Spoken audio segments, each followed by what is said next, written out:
I'm going to play TDS with only support towers. To do this, I equipped the most important duo and brought some other towers that are offensive support. The first match began for me with these teammates, who brought some decent towers for fallen mode. They started defending near the back as I placed a toxic gunner in the front to slow down the hordes of zombies. This accelerated the early rounds a bit and actually flipped this ordeal to being somewhat manageable. So to adapt, me and my teammates chilled for a bit. But doing this, a horde of hiddens actually sneaked by our entire army because we got fooled by the fact that the beta add-on was missing. So we almost died, but we didn't. However, to pile up the misery, these old mysteries, which are known for terrible RNG, came by and gave us these many normal bosses just past wave 10. So after scrambling around a bit, we ultimately died. Round 2 on the other hand was less scrambled, as I jumped into a lobby with these guys. So glad I didn't have to use this. The map was this winter castle which had 2 sides to defend. One of the sides, me and my entire team brought reinforcements, while the other was utterly empty. But being the bigger teammate, I mirrored my defense to even out the lane stress, and my teammates eventually followed up on that strategy too,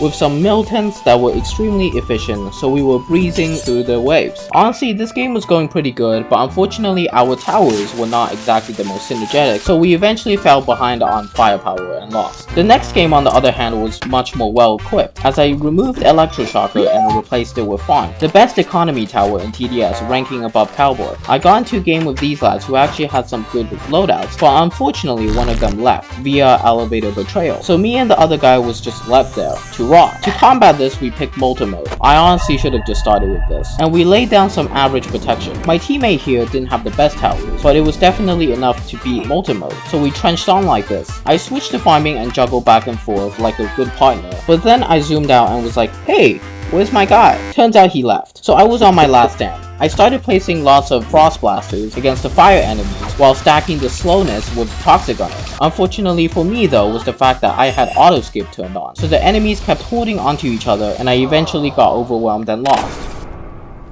Feeling betrayed, I went on to my 4th game, with these guys who seemed somewhat more trustworthy. We loaded into Gilded Path and immediately got divided over the game mode. I over here wanted Fallen mode, which was ambitious, while Pro over here wanted Molten mode since it was practical, and then there was Guy over here who wanted Normal mode just cuz. Me and Pro eventually came to a consensus that Normal mode was definitely not the way to go, so he switched to Fallen mode. That choice might have backfired, since although we got some powerful backlines with an overpowering front line, our tower synergy was not exactly ideal. So after a while, we still ended up losing to Hiddens, which truthfully I foresaw. What I didn't foresee though was this next attempt, which I actually mixed 2 forbidden elements together, fire and water, or more precisely fire underwater, as the map was Abyssal Trench. The team morale for this match was really strong, like really strong, as we got along pretty well and had a solid formation with ace pilots like before, and other militaries. But long story short, the Fallen came and we eventually succumbed. Okay, now 5 losses in a row. That's just pathetic. I need to step it up. This mindset though actually gave me an idea, since clearly what we didn't have was enough support power. So to fix this, I brought the strongest support tower ever, Freezer, and I paired up with these chads to fight the next match. Okay, I'm gonna be honest here, but I pretty much got carried for this entire game. The only difference I really made here was picking this awful map which we were all befuddled by. But hey, isn't that what support class is all about?